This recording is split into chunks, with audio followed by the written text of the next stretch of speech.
আপনার কোথায় ব্যথা ছিল? আমার ব্যথা ছিল গাড়ির এখান থেকে এই পাশ আর এখান থেকে এই পাশ। এই পাশটা একটু বেশি ছিল, এই পাশটা কম ছিল। যখন এই পাশটা ব্যথা করতো তখন এই পাশটা করতো না, এরপরে এই পাশটা করলে এই পাশটা করতো না, এক পাশে ব্যথা করতো। এখানে কয়দিন ট্রিটমেন্ট নিলেন? এখানে 10 দিন আজকে। 10 দিন। এখন কি অবস্থা? এখন কি ঘুমের মধ্যে টান দেয়, ব্যথা করে? না আলহামদুলিল্লাহ। এখন ভালো ঘাড়ের আছে। কি অবস্থা? ঘাড়ের অবস্থা আগে থেকে অনেক ভালো আলহামদুলিল্লাহ। ঘাড় ঘুরানো যায়, ব্যথা দৌড়ায় বেড়ায় না? না এখন অনেক কম। আসসালামু আলাইকুম।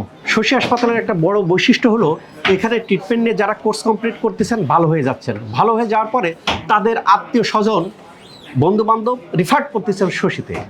আজকের যিনি ইনার ভাই কতদিন আগে ট্রিটমেন্ট নিয়ে গেছে এখানে? 10-11 মাস হবে। 10-11 মাস আগে ট্রিটমেন্ট নিয়ে গেছে।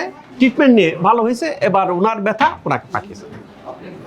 শশী হাসপাতাল স্কিন কেয়ার ইউনিটে আকুপাঞ্চার ইউনিটের সবচেয়ে লেটেস্ট লেজার দিয়ে সাজানো হয়েছে, যেখানে মুখের যে কোনো দাগ, মেস্তা, ব্রণ, উঁচু নিচু দাগ নিমিষে দূর করা হয়। আপনার কোথায় ব্যথা ছিল? আমার ব্যথা ছিল গাড়ির এখান থেকে এই পাশ আর এখান থেকে এই পাশ। এই পাশটা একটু বেশি ছিল, এই পাশটা কম ছিল।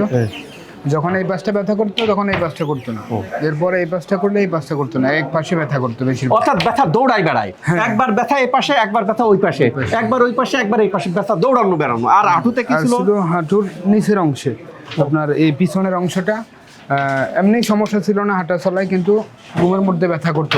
ঘুমের মধ্যে ব্যথা করতো, টান দিত। প্রিয় দর্শক, এই কথাটা আমরা অনেকের কাছে শুনি যে রাতে ঘুমের মধ্যে রোগে টান দেয়, ব্যথা করে। এখানে কয়দিন ট্রিটমেন্ট নিলেন? এখানে 10 দিন আজকে। 10 দিন। এখন কি অবস্থা? এখন কি ঘুমের মধ্যে টান দেয়, ব্যথা করে? না আলহামদুলিল্লাহ। এখন ঘাড়ের কি অবস্থা? ঘাড়ের অবস্থা আগে থেকে অনেক ভালো আলহামদুলিল্লাহ। ঘাড় ঘুরানো যায়, ব্যথা দৌড়ায় বেড়ায় না? না এখন অনেক কম, আগে আর থেকে অনেক। রাতে ঘুমের মধ্যে রোগে টান দেয় না? না আজকে কয়েকদিন দিতেছে আগে আজকে আলহামদুলিল্লাহ। আল্লাহ তাআলা আমাদের সবাইকে ভালো রাখুক এই প্রত্যাশায় আমি ডাক্তার শহীদুল ইসলাম।